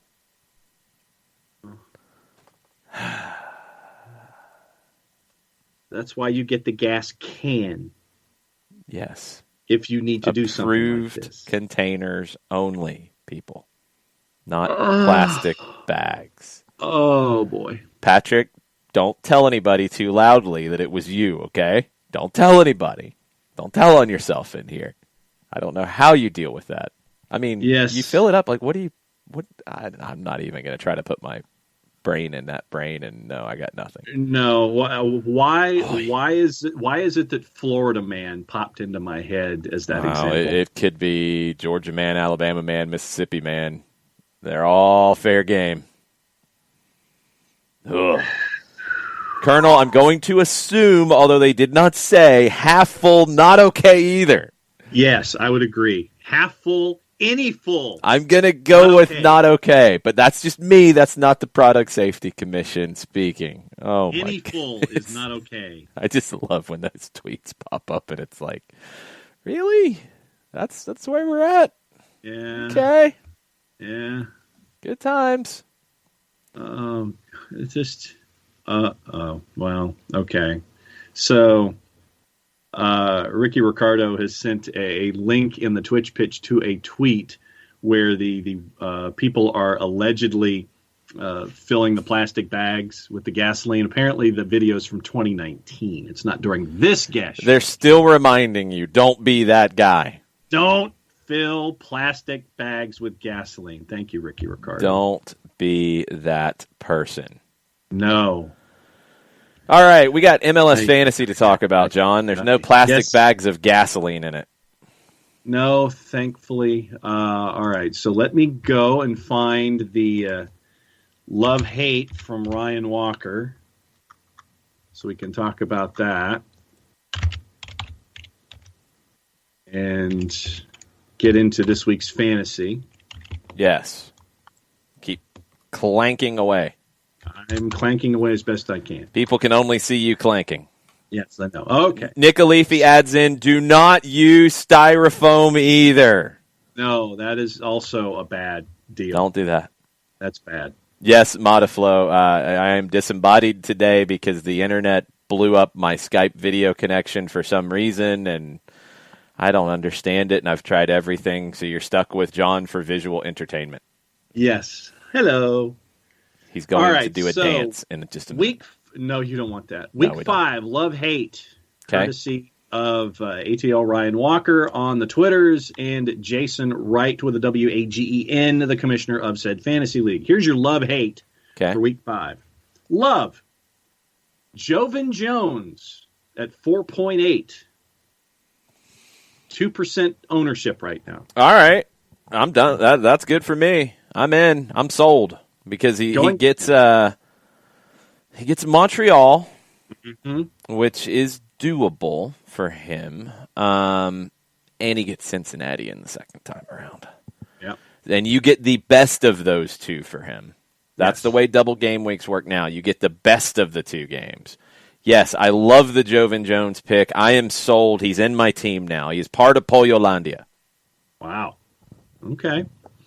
Let's see. According to Ryan, going back to the well of Miami defenders, Leerdam didn't play last week. Lineup dependent, but Miami's starting to look a bit thin with Figal, Leerdam, and now Matuidi all banged up. If he gets the start, especially if it looks like he'll be in the midfield, likely be on his bench as a cheap plus matchup defender. Yeah, he's in my squad at the moment. Number 2, Love, midfield. Christian Dahome from Vancouver at 7.8. I don't know about that one. Coming off a 2-goal performance against Montreal last week, continuing to line up as a forward, even though he has double road games this week, I have to admit I'm interested with this low of ownership, 4%. He could be a great differential pick for your bench. Maybe. I'm not sold yet. Yeah, the double road game scared me with anybody Vancouver because I've had Gutierrez and Rose on defense, but double road games for me, I'm like, Forward, Love, Kasper Shabilko at 7.3. Okay, sell me. Philly in general seems to be getting a lot of the buzz this week with double home games, but for some reason Shabilko is being passed on at only 4% ownership currently. A DGW seems to be the double game week seems to be the perfect time to consider a boom bust striker like Shabilko.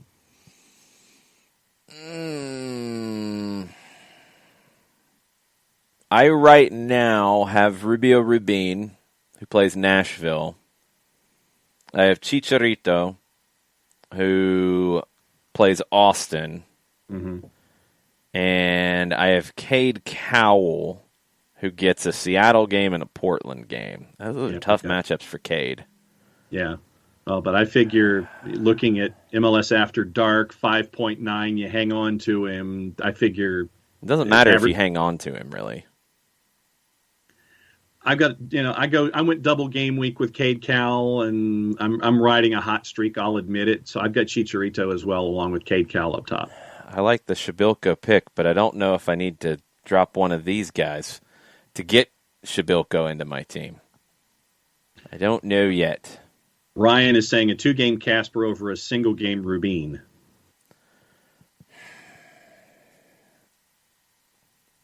I will consider it, Ryan. And to Coco's point, Rui Diaz also has a double game week, and that's who I have as my third up top with a captain. Interessante. Man, this is a tough conundrum. Okay, let's move on. All right, so now we get to the hate for the week. Okay. Defender, Tinnerholm at 7.6 with 22% of the folks owning him so far. Yeah, I don't like NYC at all right now. Came off with an apparent injury in the 74th of the Also Orlando that. game. Far too owned with so many other double game week options without injury questions. Midfielder hate, Kaden Clark at 6.2. Oh. At Philly. Okay. Yeah, that's not an easy one. I can buy that for sure. Yeah. Been doing it all for Red Bulls to start the season, finishing out 3 of his 4 games with double-digit fantasy points. His one bust came on the road against LAG. He's a fade for Ryan on the road against Philly's stingy defense. Yeah, I'm fine with that. Forward, his hate is Cade Cowell at 23% ownership. I know. I don't like the matchups. That's where I'm really tempted to go in a different direction, and I've got the cap to do it. And he admits that the hate is really a tough one as he tries to talk himself out of having him as a bench option with his budget price tag and back-to-back home games. The problem for Ryan is his opponents this week facing Seattle, followed by a Portland team that will have more rest. Yeah, I've been talked into it. Shabilko just replaced Cade Cowell in my team. Okay. I am not giving up on Rubio Rubin, Coco. He has led me to glory. Not really. A little bit of glory. All right, so that's your love-hate for Week 5. There's some tough ones this time around. It feels more difficult than some of the previous weeks where I felt like there were a lot of obvious ones. Yeah. Ropes is going to put Shabilko on the bench. Coco Rui Diaz should be strongly considered with the double game week. Yeah. Ropes has Chicharito and Joseph up top. Joseph could break out. It's a game where he absolutely could break out. Yeah, a lot of folks like Rubio Rubin, but the notion of just the single game. Yeah, versus but you the don't double game. you don't get 2 points. You don't get 2 games worth of points though. That's I think the element here in the double game week that has changed over the years. It's not 2 games worth of points versus 1 game of points. It's what are the matchups? And Nashville's given up goals this year. Now Nashville's a good defensive team, but they've given up goals this year. More so than Seattle and Portland. Yeah. Portland is the one that you wonder about, but do they start to get right? Now I'm really I'm perplexed. Yes. 2 opportunities to get points, Ricky, absolutely, but I think you got to look at the matchups. That's the way I'm looking at it. Now, I mean, I'm doing fairly well this year. I'm in the 20s. I think I'm 26. Maybe I slid to 29. Efforting. I'm doing all right. I've had tough matchups in the Pro Rel League. Yeah, I am 37th in the Open League. Yeah, I'm ahead of that. Yeah, so let's see. Trying to look for the star-crossed roster that we have here so far. Boyolandia is the team you were looking for. You're 30th. 30th. Right I did slide a little bit. I was in the 20s, I think, before the last game. The Kansas City-Austin game did not help me. Jillian is 2 passed. points behind you in the overall in 32nd. Okay. Parkey had a rough week, and he's now 44th at 193. Okay. Polyolandia is riding high in this group of folks anyway, but there's 29 other people who listen to the show who are ahead. Yes. Ropes is one of them. Yeah. All right, so here's my lineup for this week. Okay. I've got Brad in net against Montreal. I think I'm going to roll with Andre Blake in net, but that could change. Back line is Rosenberry against Houston. It's a home game. Not bad. And Houston plays midweek, and Colorado doesn't. And that was why I went with that one. Yeah, that's a good pick. Antonio Carlos against DC. Yeah, maybe. I still don't quite know how DC is going to look over time. Yeah, I think they can make games get weird, and I don't like defenders going up against teams that make it weird. Yeah. Ricky Ricardo is also beating all of us. He's 21. I'm getting close, Ricky. I'm going to catch you. Yeah. And then my third is Brad Smith from Seattle on a double game week.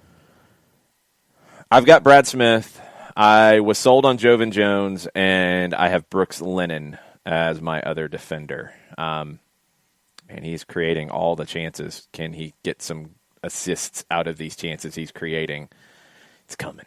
It's coming. I hope it's coming this week.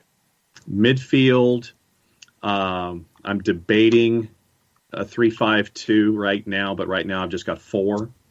I've got Ilie going up against either Houston or Vancouver. I've got Emerson Heineman against Montreal. I've got an angry Lucas Zelarayan going up against Toronto or New England. Mm-hmm. And Nani going up against DC. I've got Nani. I've got Carlos Heel. I, at the moment, have Damir Kreilach, and that one is one that I'm pretty sure I'm going to tweak. Yeah, I thought about that one. I have Bebelo Reynoso because I think the Loons are up against the wall. And now that I've put him back into my team, he will probably have a stinker because he was in my team, did okay, then had stinker, then got dropped, then he had a goal, then I'm bringing him back. Reynoso is going to be the one who drives me crazy this year. Yeah. And up top, and this is where I have Busio on my bench currently, and I'm debating putting Busio in, pulling Cade Cowell out, and going with Rui Diaz captained and Chicharito up top. I've got Rubin, Chicharito, and Shabilko up top at this point. But my predisposition to MLS After Dark is why I'm thinking of keeping Cade Cowell in up top and going Rui Diaz captained, Cowell and Chicharito.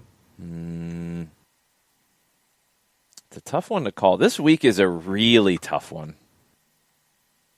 This is maybe the most difficult week of the season so far. Because there's some tough decisions to make.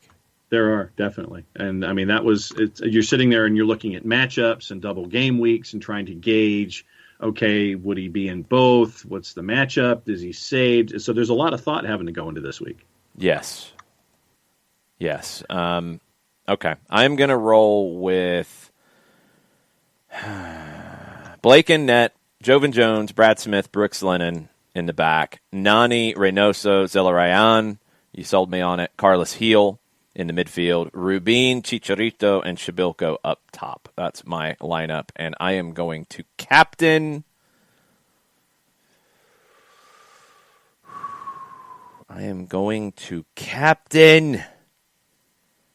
Chicharito. Okay.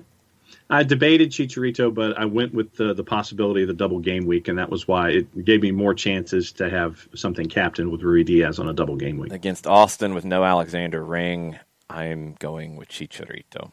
Understood. Ricky Ricardo reminds everybody, pay attention to the lineups as they come out tonight. They're announced an hour before kick. It's on all your Twitter accounts for the teams. It's also on the MLS website, on the game page. You can also go to SofaScore and pull up the lineups as they're announced.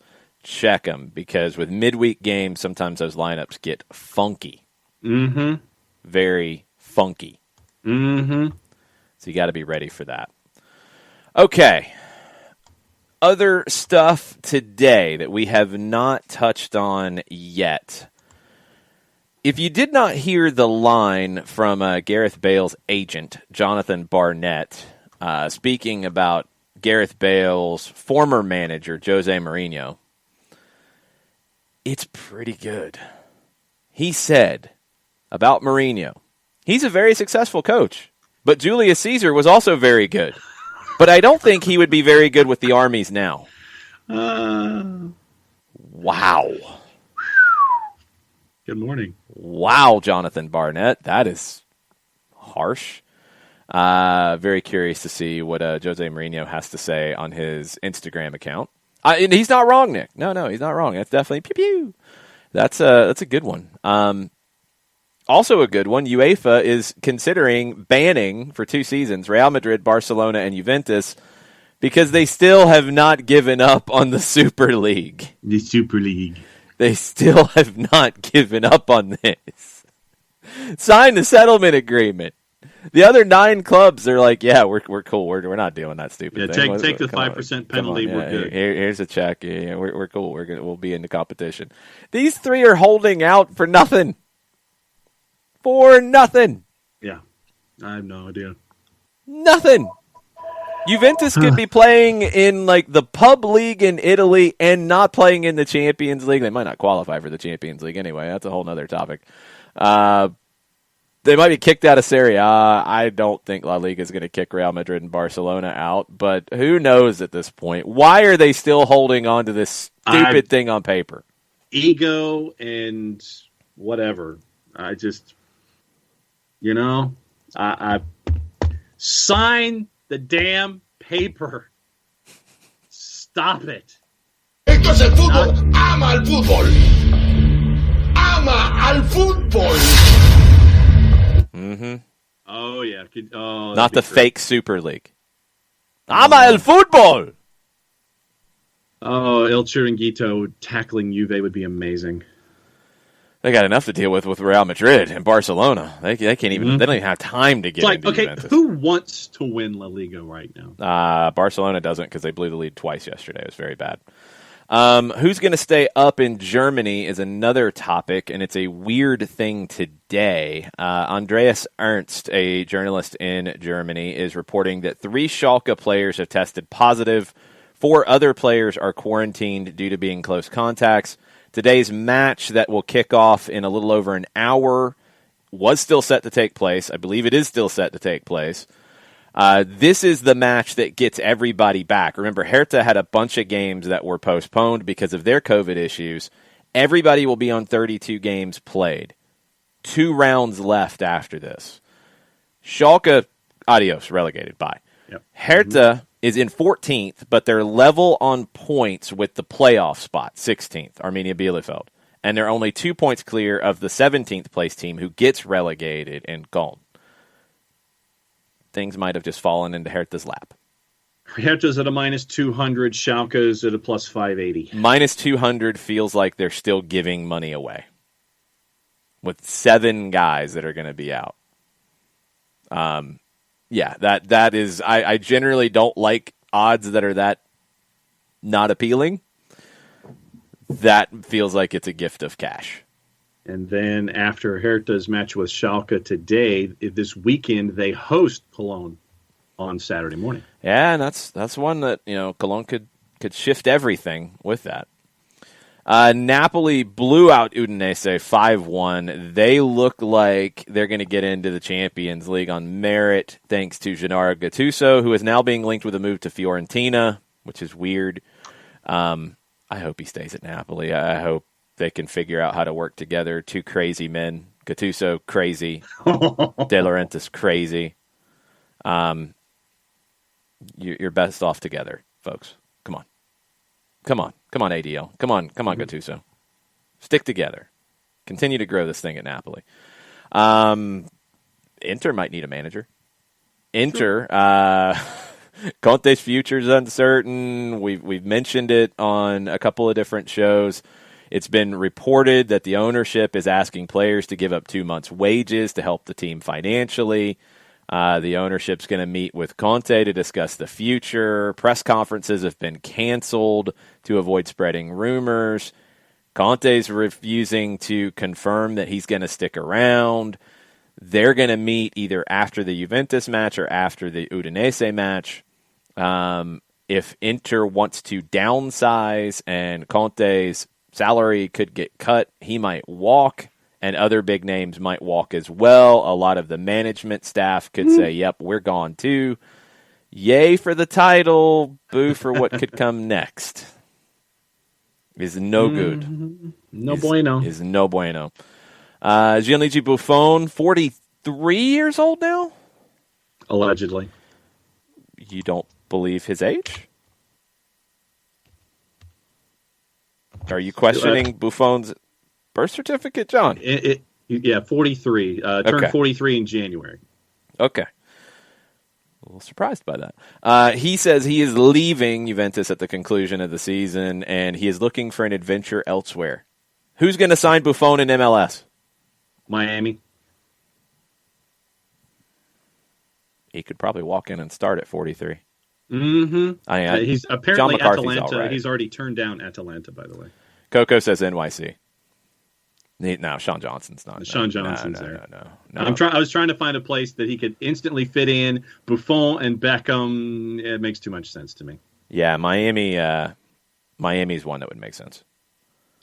Apparently, according to the ESPN, Barca is keen on Buffon. What? Yeah. What? Uh-huh. According to Why? According to Foot Mercato. Is he going to play for free? Apparently. Barca does not need to pay a guy like Buffon at 43 to sit on the bench behind Ter Stegen. You need a third goalkeeper who's going to play for free. You need a third goalkeeper who's going to say, I will buy the gear to sit on the bench to be on the team sheet. I will pay you to be in the team. You don't need to go pay Buffon? Why is Barcelona so stupid? According to ESPN, Barca's plan could be to allow Pedro Neto to leave while bringing in a fee for the Brazilian before signing Buffon for free as a backup to Ter Stegen. It's also felt his presence could help nurture La Masia graduate keepers Iñaki Peña and Arnau Tenas, who have already featured in the squad. You don't have time for nurturing, Barcelona. You got no money for nurturing. Put one of the La Masia goalkeepers on the bench and go like that. Welcome to the time when you have no money. Mm-hmm. Welcome. Sam Williamson wants Buffon in Charlotte. He'd be 44. Yeah. I mean, as long as Sarri's the manager and gets the tobacco sponsorship. Yes, yeah. Sarri becomes the new Marlboro man. Sure, why not? La Liga will be seen by more people in the United States next year.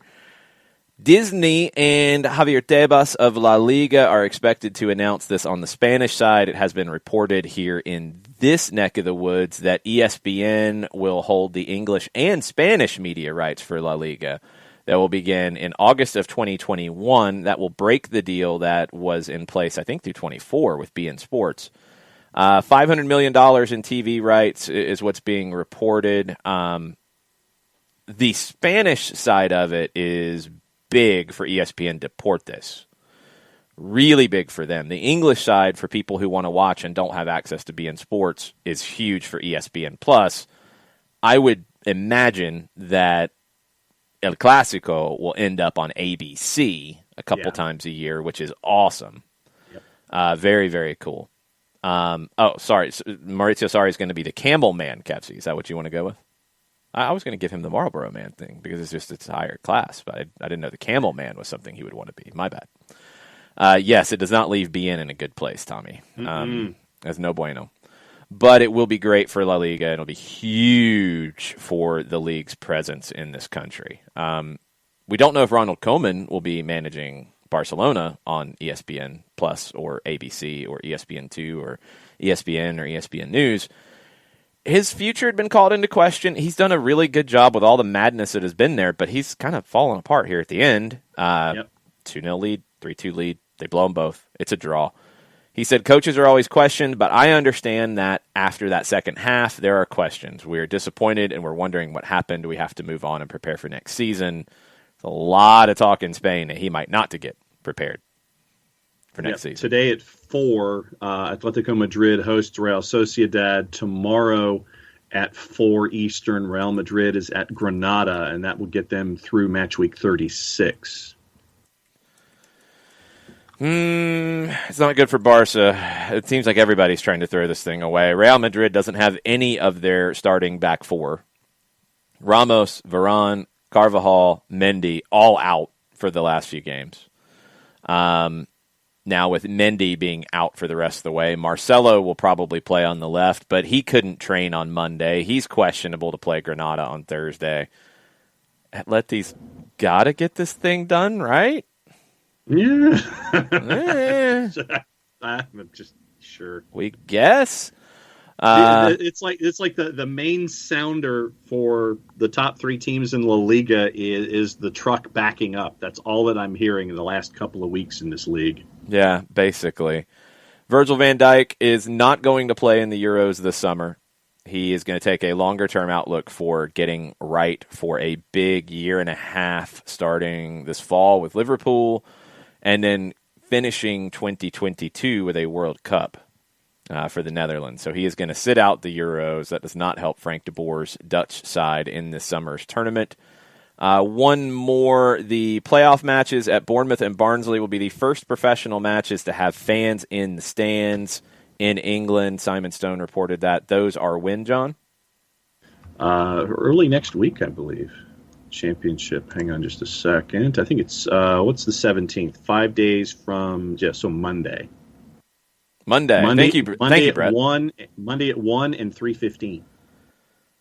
Okay. Thank you, Brett. And greetings. It's Brett. Scott Parker, Fulham wants to keep him. He's linked to Bournemouth and to Spurs. Really, Spurs? Really? Really? Nope. No, they can't. Can they? No. I'm not buying it. They can get somebody better. Can Fulham get out of being a yo-yo? No. They're just a yo-yo? I think so. Fulham and Norwich are your eternal yo-yos? I think, yeah. I mean, Norwich said, and Daniel Farke and Timu Pukki have said in interviews this season that they've learned from their experience last year and the lessons that they're applying from the championship season this year, where they won the championship, can apply to them staying in the Premier League. So we'll see.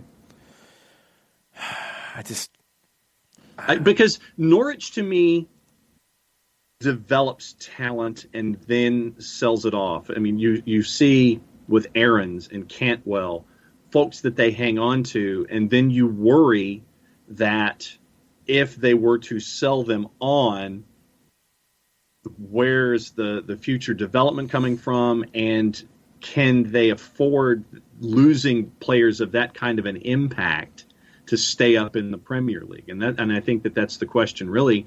I mean, they don't really drop a lot on transfers. They're looking for the loans. They're looking for the underrateds. They're looking for the Timu Pukis that can come in from other places in Europe. They're not big splashers when it comes to trying to stay in the marketplace. They're trying to do it a little differently. And so for me, they're going to be a yo-yo until proven otherwise. We'll see if they can solidify in the upper division. I just don't know if they ever can. So, I mean, if it's just going to be 1 year up, 1 year down, 1 year up, 1 year down, and you got a couple of them now, at some point, you've got to go for it to stay, right? Yeah. You think, but I don't know. Maybe it's just the nature of where those two clubs are. One last thing, injury report for tonight's game out of Seattle. Our friend Nico Moreno, who will be with us tomorrow. Nicholas Ladero listed as questionable. Jimmy Medranda listed as questionable. Josh Atencio is still out with a right quad injury. That is via Sports Pulso. We'll talk to Nico tomorrow. Got stoppage time later today, 2 o'clock, facebook.com/929thegame. Hopefully tomorrow the internet doesn't decide to leave us and mess everything up on the show. Thanks for bearing with us today. Those of you who listen to the audio-only version probably got some good entertainment as we were talking through figuring things out. Hope you enjoyed it. Talk to y'all later for stoppage time, and talk to y'all tomorrow on SDH. Mucho platio. Mucho platio.